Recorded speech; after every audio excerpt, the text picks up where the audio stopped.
Bonjour, bienvenue sur le podcast de l'Église évangélique baptiste La Bonne Nouvelle de Dijon. Nous sommes situés aux 5 rues du lycée à Dijon.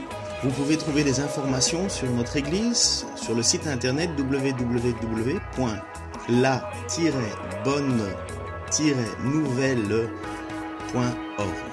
Passez une excellente journée ou soirée. Donc je continue, bienvenue à ceux qui nous visitent pour la première fois. Je ne vais pas vous mettre mal à l'aise, mais donc je ne vais pas vous demander de vous lever. Tout le monde sait que vous êtes nouveau. Donc, donc bienvenue parmi nous. Je vous explique un peu comment moi je fonctionne au niveau de la prédication que je partage en général 2 fois moi et quelqu'un d'autre. Et moi je prêche textuellement sur l'évangile de Marc en ce moment. Courage les gars, on est à la 55e étude sur l'évangile de Marc. Donc on arrive à la fin du chapitre 12. Et sachez qu'il y a une église à Genève qui a fait la même chose. Ils sont arrivés à 83 études. J'ai pris un peu de retard, je pense qu'on arrivera à 85. Vous êtes prêts? Heureusement que je prêche 2 fois, moi puis quelqu'un d'autre pour parler. Donc là, le sujet qu'on aborde aujourd'hui est un sujet en fait assez particulier. C'est un des rares textes où la compréhension ou l'interprétation n'est pas certaine. On se demande vraiment sur le sujet quel est le sens à y donner. Quand moi j'étais plus jeune, et peut-être vous aussi, vous entendez les gens qui vous disent « Ah ouais, mais de toute façon, la Bible, on la lit et à chaque fois, ça dépend de l'interprétation, ça dépend de ce qu'on y voit, ceci, cela. » Non, non, la parole de Dieu, c'est la vérité. Dieu, il n'a pas 14 vérités. La vérité, c'est une. Et puis la vérité, c'est surtout une personne, c'est Jésus. Jésus lui-même qui dit « Je suis la vérité ». Donc, il n'y a pas 100 000 interprétations possibles. Je veux dire, il y a qu'une. Oui, on peut malheureusement regarder un texte différemment, mais il n'existe qu'une seule vérité. Il n'y a qu'un seul sens qui a été donné. Ce n'est pas un sens pour moi, un sens pour toi, un sens pour lui. Ça, c'est n'importe quoi. C'est le meilleur moyen de nous emmêler. Faites le code de la route avec ça. Le sens unique, ça a un sens pour toi, mais pas pour moi. Tu comprends? Comprenez qu'on ne peut pas gérer la vie comme ça. Ça n'existe pas. Et justement, le texte que l'on voit aujourd'hui est un texte qui est difficile à interpréter parce qu'on ne sait pas trop ce que Jésus veut nous enseigner. Et première chose qu'on fait, règle d'interprétation classique, donc on appelle herméneutique, règle d'interprétation, on garde toujours le contexte. Texte sans contexte devient un prétexte. Donc on garde le contexte. Alors là, on va faire la lecture de ce texte de ce matin, qui est dans l'évangile de Marc. La section qu'on aborde aujourd'hui, c'est versets 41 à 44, mais on va reprendre un petit peu plus. On va le lire. Pendant qu'il enseignait, donc ça on avait déjà vu, pour ceux qui n'étaient pas là, c'est révision, pour ceux qui étaient là, c'est rappel de ce que vous avez déjà oublié normalement lundi. Pendant qu'il enseignait dans la cour du temple, Jésus demanda « Comment les spécialistes de la loi peuvent-ils dire que le Messie doit être un descendant de David ?» David lui-même, inspiré par le Saint-Esprit, a déclaré « Le Seigneur dit à mon Seigneur, viens siéger à ma droite, jusqu'à ce que j'aie mis tes ennemis sous tes pieds. » C'est le psaume 110. Si donc David lui-même appelle le Messie Seigneur, comment celui-ci peut-il être son descendant? Il y avait là une foule nombreuse qui écoutait Jésus avec un vif plaisir. Et il disait dans son enseignement, donc on est toujours dans le temple, on est toujours, je crois que c'est mercredi ou jeudi, je crois qu'on est mercredi encore dans le temple, il continue à enseigner. Gardez-vous des spécialistes de la loi, ils aiment à parader en costume de cérémonie, être salués sur les places publiques, avoir les sièges d'honneur dans les synagogues et les meilleures places dans les banquets. Mais ils dépouillent les veuves de leurs biens tout en faisant de longues prières pour l'apparence. Leur condamnation n'en sera que plus sévère, le texte d'aujourd'hui. Puis Jésus s'assit en face du tronc. Il observait tous ceux qui y déposaient de l'argent. Beaucoup de riches y avaient déjà déposé de fortes sommes quand arriva une pauvre veuve qui déposa 2 petites pièces, une somme minime. Alors Jésus appela ses disciples et leur dit « Vraiment, je vous l'assure, cette pauvre veuve a donné bien plus que tous ceux qui ont mis de l'argent dans le tronc, car tous les autres ont seulement donné de leur superflu, mais elle, dans sa pauvreté, elle a donné tout ce qu'elle possédait, tout ce qu'elle avait pour vivre. » Comme Jésus sortait du temple, un de ses disciples lui dit « Regarde, maître, quelle belle pierre, quel édifice magnifique !» Jésus lui répondit « Oui, regarde bien ces grandes constructions. Il n'en restera pas une pierre sur une autre. Tout sera démoli. » Voilà, comme vous le voyez, Jésus, ici, on regarde le contexte et c'est ce qu'on avait vu la semaine passée.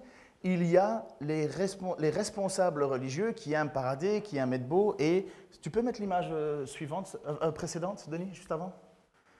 Ils dépouillent les veuves de leurs biens en faisant de longues prières pour l'apparence. Leur condamnation en sera plus sévère. Et là, Jésus a enseigné, apparemment maintenant il se déplace et il fait ce que personne n'oserait faire. Il s'assit devant la boîte à offrandes et il regarde qui met quoi. Je me suis demandé si, vraiment, comme on veut tous ressembler à Jésus, Jésus c'est notre modèle, je me suis dit, est-ce que je voudrais être le modèle à ce moment-là et m'asseoir devant le tronc et regarder ce que chacun met? En me disant, et si quelqu'un me dit, qu'est-ce que tu fais? Je dis, ben, si Jésus l'a fait. Je pense qu'on serait tous un peu mal à l'aise, n'est-ce pas? Mais Jésus se met en arrière, certainement, mais il regarde. Et il faut savoir qu'à l'époque, il y avait 12 troncs qui ressemblaient plus ou moins à des trompettes où on venait déposer l'argent dedans, l'argent pour le temple. Et chacun venait y déposer des sous. Alors on sait que certains hypocrites aimaient bien, Jésus va les condamner à un certain moment, lorsqu'ils amenaient des grosses sommes d'argent, ils aimaient bien qu'on les entende, et apparemment, ils claironnaient. Ils faisaient vraiment un appel, ils criaient, ils disaient « Oh, regardez, regardez ma générosité !» Là, on ne parle pas, Jésus n'enseigne pas contre, pour le moment, les responsables religieux, mais voilà, il faut garder contexte. Qu'est-ce que Jésus dénonce? Est-ce que Jésus est en train de nous enseigner qu'il faut donner tout notre argent? Dans quel cas, on est tous mal ici parce que personne ne le fait. Est-ce que c'est ça? Est-ce que c'est normatif? Est-ce que finalement c'est un enseignement qu'on sort hors du contexte ou bien est-ce qu'il y a quelque chose de différent? On sait qu'il y a une tension dans ce texte puisque ça nous parle de générosité, mais on voit quand même les deux énormes abîmes de générosité. Personne, je crois, ici, jusqu'à présent, n'en est venu à vendre sa maison, à vendre tous ses biens, à donner de son essentiel et même au-delà pour le royaume de Dieu, pour l'Église. Quelqu'un l'a fait récemment? Moi non plus. Donc on se dit, c'est pas normatif. Et puis il faut garder ça en tête, parce qu'il y en a certains toujours un peu qui vont tirer la corde trop loin, qui vont nous dire, mais il faut que tu donnes tout au Seigneur. C'est pas comme ça que Paul va l'enseigner aux Corinthiens. Mais on va garder en tête quand même que cette dame, elle est prise quand même en exemple. Alors aux Corinthiens, voici ce que Paul va dire à un certain moment. Je crois que c'est 2 Corinthiens. 2 Corinthiens, chapitre 8, 12 à 14. Lorsqu'on donne de bon cœur, ce qui est en général, c'est le point d'achoppement, Dieu accepte ce don en tenant compte de ce que l'on a et non de ce que l'on n'a pas. Il n'est pas question de vous réduire vous-même à l'extrémité pour que d'autres soient soulagés. Il s'agit simplement de suivre le principe de l'égalité. Dans la circonstance présente, par votre superflu, vous pouvez venir en aide à ceux qui sont dans le besoin. Aussi, par leur superflu, ils pourront un jour subvenir à vos besoins. C'était l'idée de l'égalité. Et l'égalité, elle était prise sur le principe de la manne, où Dieu faisait descendre la manne, et celui qui en avait beaucoup n'en avait pas de trop, et celui qui n'en avait pas assez en avait juste ce qu'il fallait. Et donc, c'était un principe d'égalité. On avait tous la même chose. Et puis, il y a un autre passage qui, là, heureusement que le Saint-Esprit n'agit plus de la même manière, parce qu'on serait mal, mais par contre, le niveau de sainteté dans l'Église, je crois qu'il montrait énormément. Voici ce qu'il dit, cette histoire dans le livre des Actes, début de l'Église. Un certain Ananias, avec sa femme Saphira, vendit une propriété et, en accord avec elle, mit de côté une partie de l'argent de la vente, apporta le reste aux apôtres et leur remit. Pierre lui dit, Ananias, comment as-tu pu laisser Satan envahir à tel point ton cœur? Tu as menti au Saint-Esprit en cachant le prix réel de ton champ pour en détourner une partie à ton profit. Et voilà ce qui est pour aujourd'hui. N'étais-tu pas libre de garder ta propriété? Ou même, après l'avoir vendue, ne pouvais-tu faire de ton argent ce que tu voulais? Comment as-tu pu décider en toi-même de commettre une telle action? Ce n'est pas à des hommes que tu as menti, mais à Dieu. À ces mots, Ananias tomba raide, mort. Tous ceux qui l'apprirent furent remplis d'une grande crainte. Et je serais très craintif, moi aussi. Mais vous voyez que le problème d'Ananias n'est pas le fait de ne pas avoir donné tout l'argent de sa propriété. Le fait, c'est d'avoir menti. Menti. Je suis parfois étonné qu'on ne comprenne pas à quel point le mensonge pour Dieu est insupportable. Et cet homme avait le droit de faire de son argent ce qu'il voulait. C'était sa propriété. Il n'y a pas ça qui est remis en question. Il n'y a même pas le fait que la manière dont il va le dépenser était remis en question. C'était la manière dont il a menti au Saint-Esprit. Donc, tenons compte de ça pour bien comprendre que ce que Jésus veut enseigner à ses disciples qui sont là, ce n'est pas le fait qu'il faut donner tout ce qu'on a. Il y a quelque chose de plus, il y a quelque chose qui va beaucoup plus loin. Ce qu'elle donne, la madame, c'est ridicule. Et ce que les riches donnent, c'est énorme. Mais Jésus ne fait pas le reproche aux riches de donner trop. ou pas assez, et il ne fait pas non plus de reproche à cette veuve de ne pas donner assez. Je ne sais pas si vous avez une idée de ce de quoi on parle ici. On garde le contexte. Les religieux dépouillent les veuves. Donc c'est ce qu'on a affiché, c'est dans Marc 12, 14. Ils dépouillent les veuves. Et c'est dans le même ordre d'idées, ils font une prière pour l'apparence. Et dans cette même idée d'apparence, de vouloir montrer bonne figure, ils viennent et ils donnent leur argent. Mais ils donnent quoi de leur argent? Les miettes.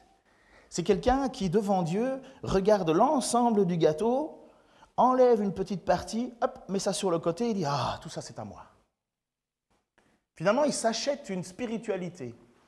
Je me souviens personnellement, parce que je l'ai vécu, j'étais à table dans une église avec quelqu'un, honnêtement j'avais de quoi douter de sa foi, pour plus d'une raison. Mais un jour je suis à table et le gars il est décédé maintenant, mais il avait des moyens qu'on n'a pas, okay, on ne joue pas dans la même cour.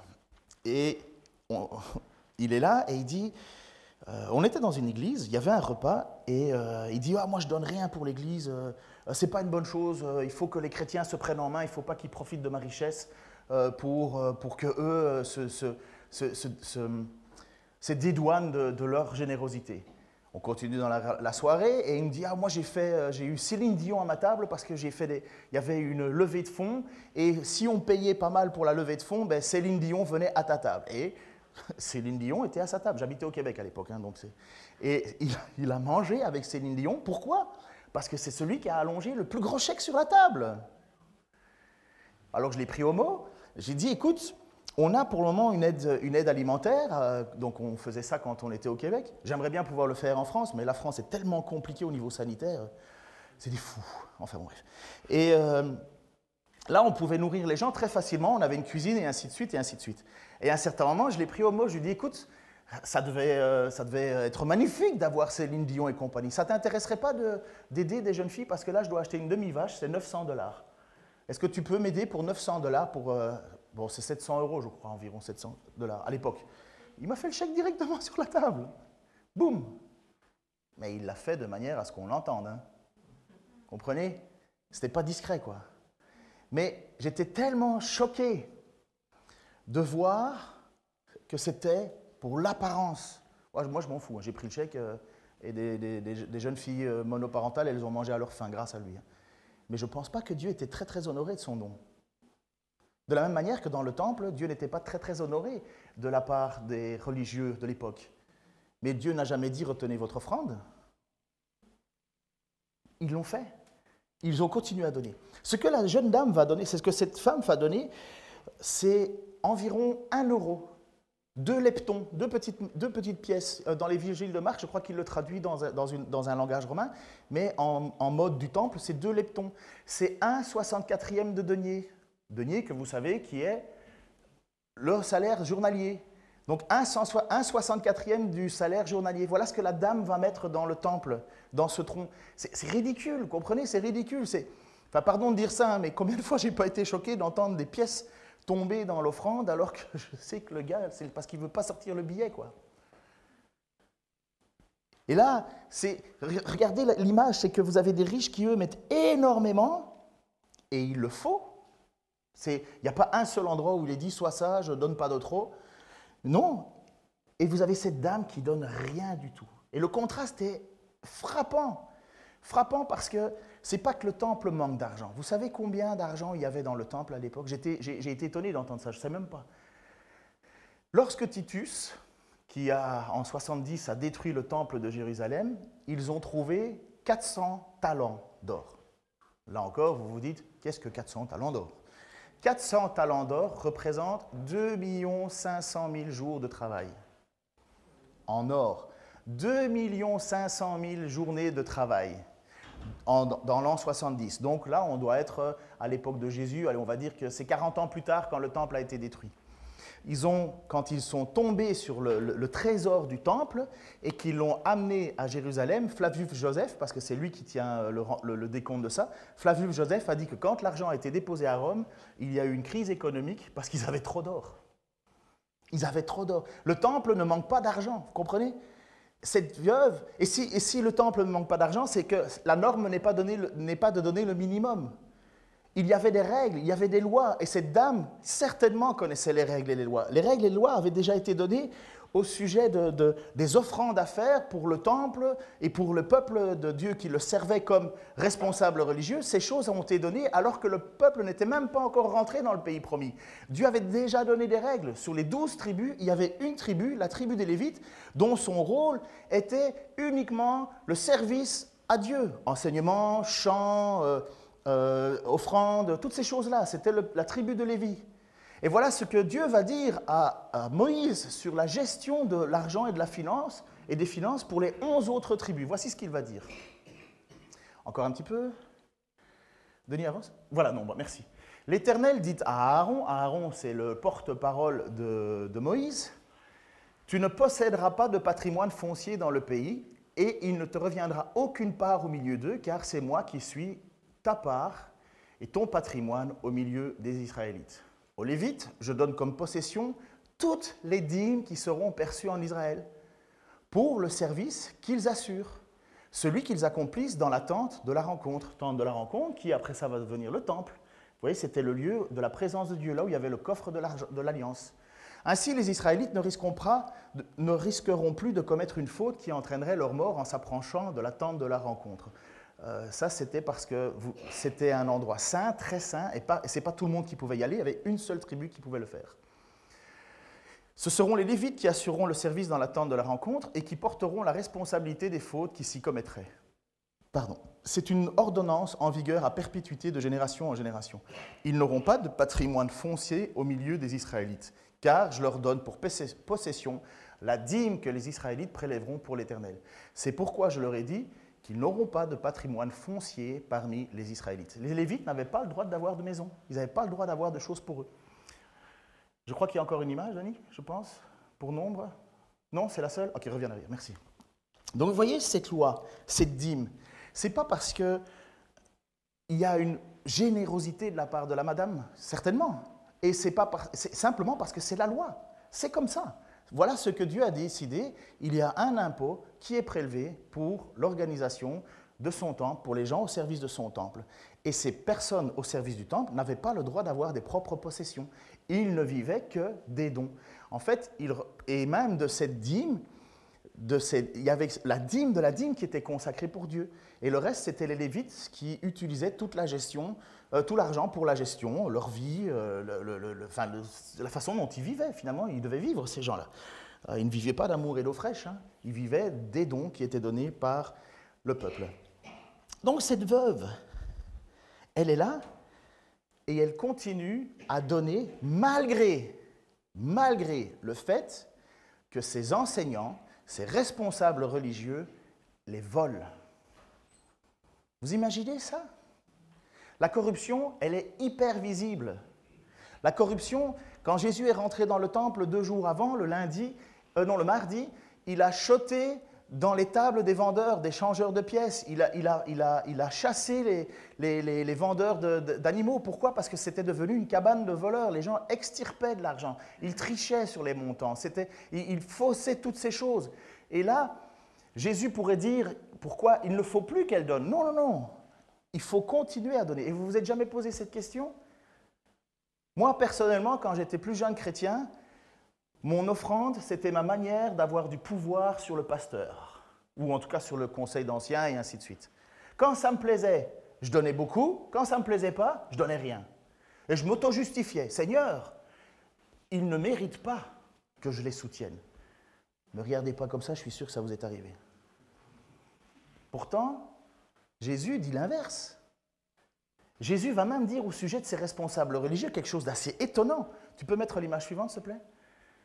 Jésus, s'adressant à la foule, donc là on est dans Matthieu, et à ses disciples dit, les spécialistes de la loi et les pharisiens sont chargés d'enseigner la loi transmise par Moïse. Faites donc tout ce qu'ils vous disent. Oh, mais enfin, c'est des hypocrites, c'est des arnaqueurs, c'est des voleurs, ils font des prières fausses et compagnie. Jésus dit, non, non, non, vous faites tout ce qu'ils vous disent. Pourquoi? Faites donc tout ce qu'ils vous disent et réglez votre conduite sur leurs enseignements. Mais gardez-vous de prendre modèle sur leurs actes, car ils parlent d'une manière et agissent d'une autre. Parler d'une manière, ça veut dire ce qu'ils enseignent, c'est la parole de Dieu transmise par Moïse. Ce n'est pas rien. C'est pourquoi Paul, à un certain moment, va faire dans une remarque dans l'Épître aux Corinthiens, il va dire, il y a des gens qui prêchent un évangile pour me faire du mal.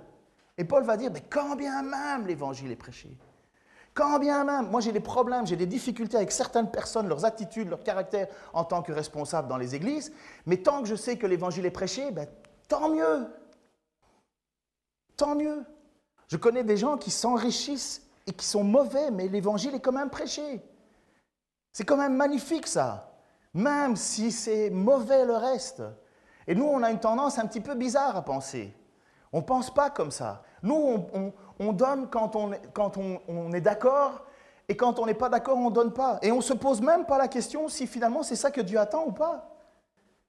Parce qu'on n'aime pas quelqu'un, on le descend, on dit du mal, on fait... Il se passe autour de nous à Dijon des campagnes de salissage de pasteurs et les gens qui salissent le pasteur pensent que Dieu les bénit. Mais non, tu es dans la médisance, tu es dans le murmure. Que Dieu te punisse pour cette attitude, même si le gars mérite que tu murmures.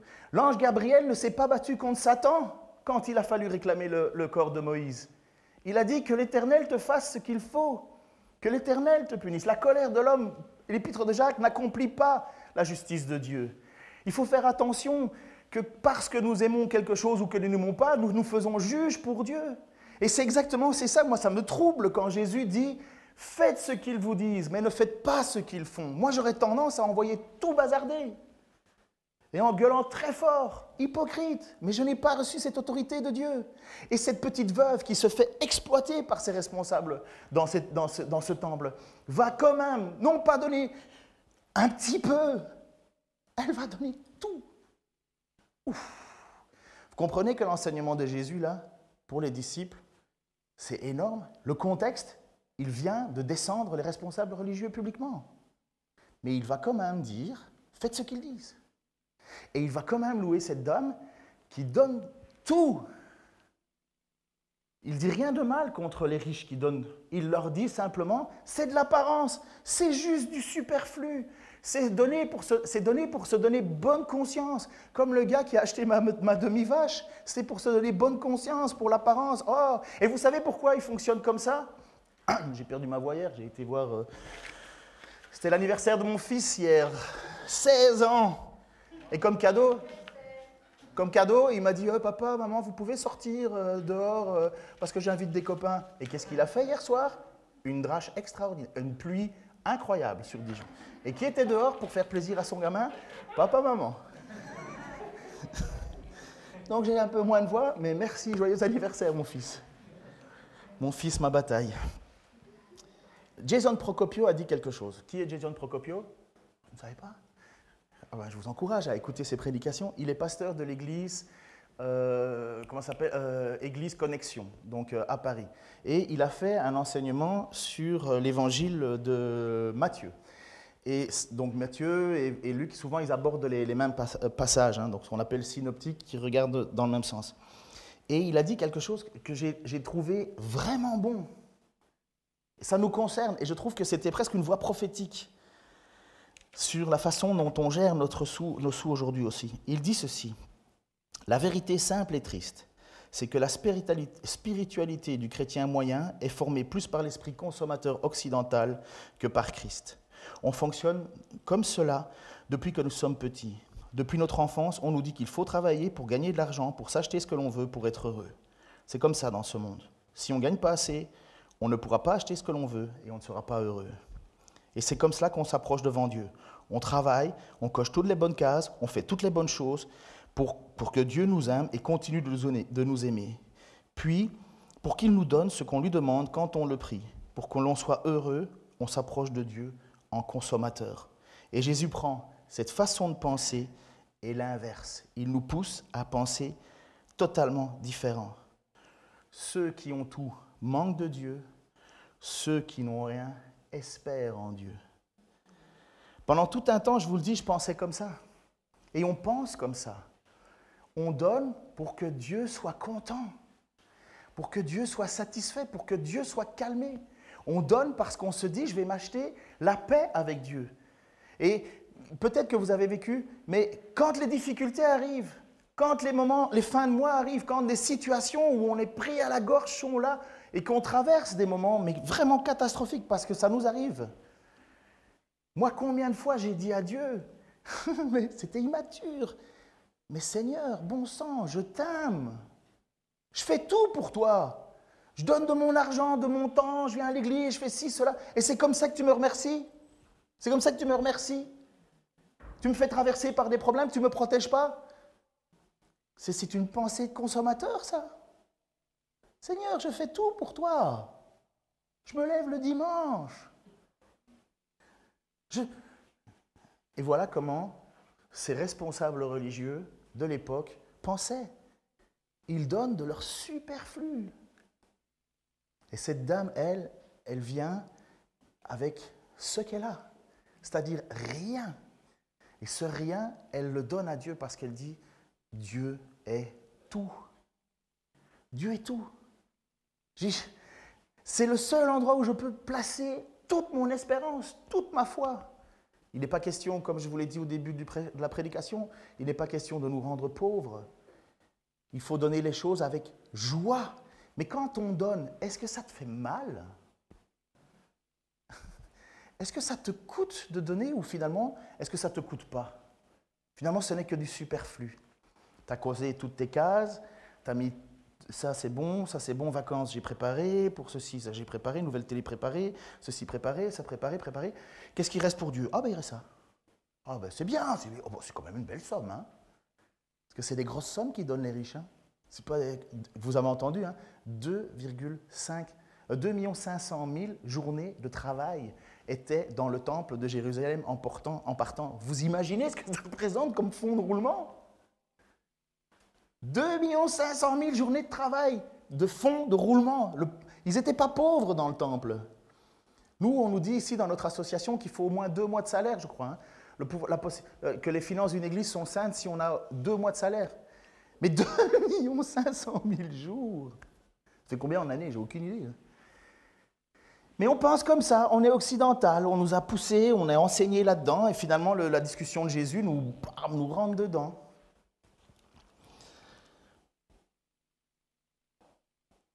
Lorsque je pensais comme ça à l'époque, avec cette idée de Seigneur, enfin, bon sang, pourquoi tu me fais traverser autant de moments difficiles, pourquoi tu me fais passer par tant de choses, pourtant je te donne tout, je suis généreux, tu vois bien que je fais ce que je peux, et ainsi de suite. Ben moi j'ai relu, peut-être j'espère pour vous, l'épître de Jacques. Alors si vous avez envie de réformer votre vie chrétienne, prenez 10 minutes pour lire la lettre de Jacques. Et ça, c'est comme un électrochoc, parce que ça met notre foi sur le grill. Et à un certain moment, dans cet évangile de Jacques, dans cette lettre de Jacques, qu'on pense être le frère de Jésus à 90%, et on est là et il va nous expliquer un des problèmes de pourquoi lorsqu'on prie, on ne reçoit pas. Et ça me parlait à l'époque, parce que c'est après avoir lu ça que franchement, je me suis dit, Seigneur, pardon. D'où proviennent, Jacques 90, Denis, d'où proviennent les conflits et les querelles entre vous? N'est-ce pas des désirs égoïstes qui combattent sans cesse en vous? Vous convoitez beaucoup de choses, mais vos désirs restent insatisfaits. Vous êtes meurtrier, vous vous consumez en jalousie. Vous ne pouvez rien obtenir, vous bataillez, vous vous disputez, vous n'avez pas ce que vous désirez parce que vous ne demandez pas à Dieu. Ou bien quand vous demandez, vous ne recevez pas, car vous avez de mauvais motifs. Vous voulez que l'objet de vos demandes serve à votre propre plaisir. Peuple adultère que vous êtes, ne savez-vous pas qu'aimer le monde, c'est haïr Dieu? Si quelqu'un veut être l'ami du monde, il se fait l'ennemi de Dieu.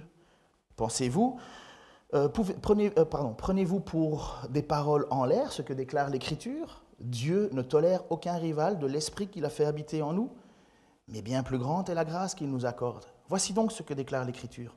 Dieu s'oppose aux orgueilleux, mais il fait grâce aux humbles. Et je crois que ça illustre vraiment bien ces gens, ces riches qui donnent dans le temple et cette veuve. Dieu fait grâce aux humbles, mais il résiste aux orgueilleux. Soumettez-vous donc à Dieu, résistez au diable, il fuira loin de vous.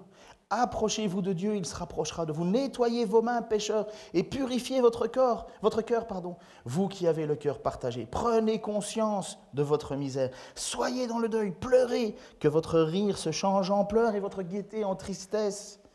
Abaissez-vous devant le Seigneur, et il vous relèvera. Abaissez-vous, nous dit Jacques, et il vous relèvera. Et moi, je pense que cette dame, lorsqu'elle s'est retrouvée dans le temple, elle s'est vraiment, vraiment abaissée. Et que les riches qui ont donné le superflu ne sont abaissés de rien du tout. Par contre, heureusement qu'il y a des gens qui donnent, hein, et généreusement, il en faut. Hein. Mais voilà le cœur du message. Il y a Jésus qui regarde cette veuve humble et ces riches orgueilleux.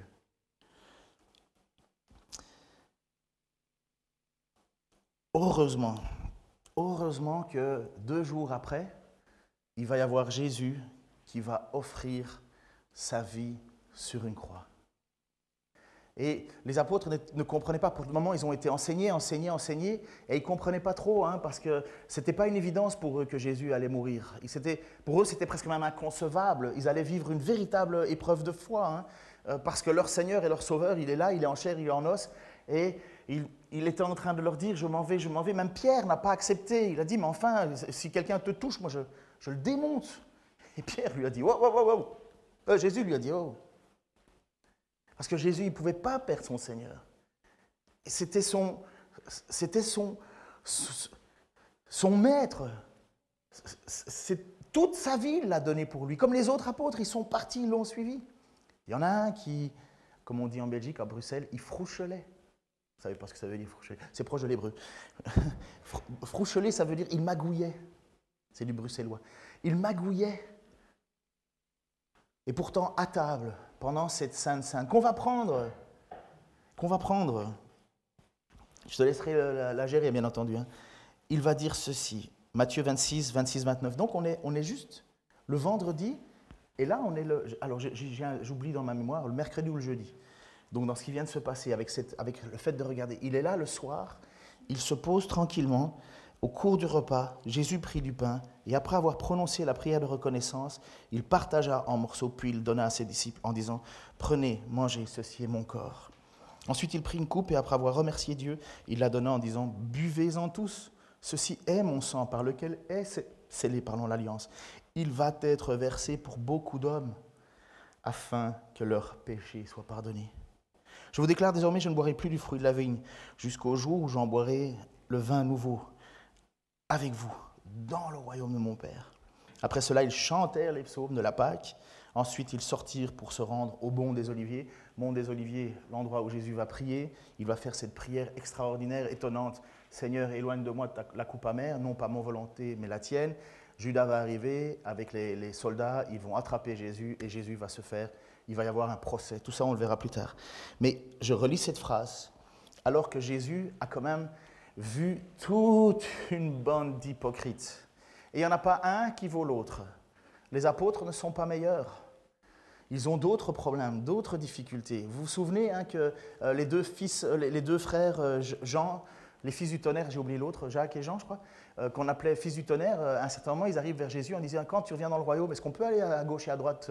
Je peux avoir la meilleure place. » Ou Pierre, qui se fait traiter de « Arrière de moi, Satan », dans le sens où il dit « Mais tu ne vas pas t'opposer au plan de Dieu. » Donc, vous voyez, ils sont pécheurs aussi. Ils sont pécheurs. Thomas, qui à un certain moment va dire, alors que Jésus est ressuscité, « Moi, je crois que si je le vois. » Ils ne sont pas meilleurs. Mais Jésus est là, au milieu d'eux. Et voilà ce qui est vraiment la source de la chrétienté la plus profonde. Il n'y a personne ici qui est sans péché. En fait, si tu crois que tu es sans péché, tu n'es pas à la bonne place. Ici, c'est un lieu de pécheurs. C'est un hôpital de pécheurs. La première chose que tu dois faire quand tu viens dans une église, et si tu veux louer Dieu d'un cœur sincère et honnête, c'est te reconnaître comme pécheur. Si tu ne fais pas ça, tu déclares Dieu menteur. Ça, c'est 1 Jean 1,8, je crois. Celui qui se croit sans péché fait de Dieu un menteur. Mais si tu confesses tes péchés, il est juste et fidèle pour vous pardonner. Et là, il y a Jésus qui est au milieu de ses apôtres, qui sont tout aussi pécheurs que le reste du temple qu'il a vu. Et il dit, je viens payer le prix. Je viens payer le prix. Buvez-en tous, ceci est mon sang avec lequel est scellée l'alliance. Et c'est quoi cette alliance? Cette alliance, c'est que tu n'es plus sauvé parce que tu obéis à la loi, chose que tu ne pourras jamais faire parfaitement, mais parce que tu es convaincu que Jésus-Christ est le Messie, le Fils du Dieu Sauveur, et qu'il est venu non pas pour juger le monde, mais pour sauver le monde. Et que par la foi que tu mets en lui, par ton abaissement, par ta reconnaissance du besoin de Jésus-Christ, tu sois sauvé. La nouvelle alliance se fait par la foi et non plus par la loi. Les œuvres n'arrivent jamais à rien. Mais une fois que tu es sauvé, il faut des œuvres. Mais les œuvres ne sauvent pas. On expliquera ça un jour. Afin que leurs péchés soient pardonnés. Alors, je vous pose la question, et je me pose la question, est-ce que tu es plutôt le riche ou la veuve dans ta manière de gérer ton argent devant Dieu? Es-tu plutôt le riche ou la veuve? Seigneur, quelle tension face à cet argent que tu nous as confié. Seigneur, bien souvent, on a l'impression qu'on n'en aura jamais assez. Et Seigneur, quand on en a trop, on l'utilise mal. Seigneur, nous sommes véritablement pécheurs et je te remercie pour ce sang versé. Je te prie encore aussi, Seigneur, que par ton esprit, tu nous aides à marcher selon tes voies, à marcher selon ce que tu attends de nous. Seigneur, tu nous as dit que cet argent était véritablement un Dieu pour certains. Il y en a même des frères, Seigneur, qui se sont perdus pour l'amour du monde. Ils ont renoncé à tout ce que tu avais fait, alors qu'ils t'avaient connu pourtant. Seigneur, comme a dit David, ne nous donne ni richesse ni pauvreté. Richesse que l'on vienne à oublier ton nom et pauvreté qu'on soit amené à voler. Je te prie, Seigneur, parce que bien beaucoup d'entre nous avons beaucoup de difficultés, Seigneur, à joindre les deux bouts ici. Et nous t'implorons, et je suis certain, Seigneur, que chaque semaine, des prières doivent se lever devant toi en te disant, mais comment allons-nous faire? Comment allons-nous payer ceci ou cela? Seigneur, que cet exemple de cette dame qui n'a rien donne tout. Seigneur, ça montre, comme tu nous l'as dit par tes promesses, ne vous inquiétez de rien, mais demandez à Dieu. Et Seigneur, tu nous as même comparé à des oiseaux qui ne sèment ni ne moissonnent, et pourtant tu t'en occupes chaque jour. Ne valez-vous pas plus que des oiseaux? Seigneur, cette parole, qu'elle puisse être profondément ancrée en nous. C'est tellement déraisonnable. C'est tellement pas comme ça qu'on a été éduqué, Seigneur. C'est tellement pas comme ça que moi j'ai été éduqué. Je me souviens, Seigneur, de comment mes parents ont insisté pour que je travaille. J'étudie pour que plus tard je ne manque de rien. Seigneur, ce n'est pas mauvais, mais ce n'est pas ton évangile. Seigneur, quand bien même je gagnerais beaucoup, je serais accusé par mes possessions si elles n'étaient pas devant toi comme rien. Seigneur, je te prie, oui, je te prie pour ceux qui sont écrasés par les dettes. Je te prie pour ceux qui sont chaque jour à se demander, Seigneur, comment ils vont faire. Et ta réponse est claire, la générosité de ton peuple, afin que notre superflu vienne en aide à ceux qui ont moins. Donne-nous la sagesse de gérer ça. Seigneur, nous savons qu'un jour, tout cela, ça sera placé devant toi. Nous passerons tous devant ton jugement. Tu nous demanderas des comptes. La manière dont on a accueilli ceux qui avaient faim et froid. Le bien qu'on aura fait, Seigneur, ou qu'on n'aura pas fait. Seigneur, je te prie pour cette communauté et pour tous ceux qui écouteront ce message, que jamais notre argent ne nous condamne. Dans le nom de Jésus-Christ. Amen.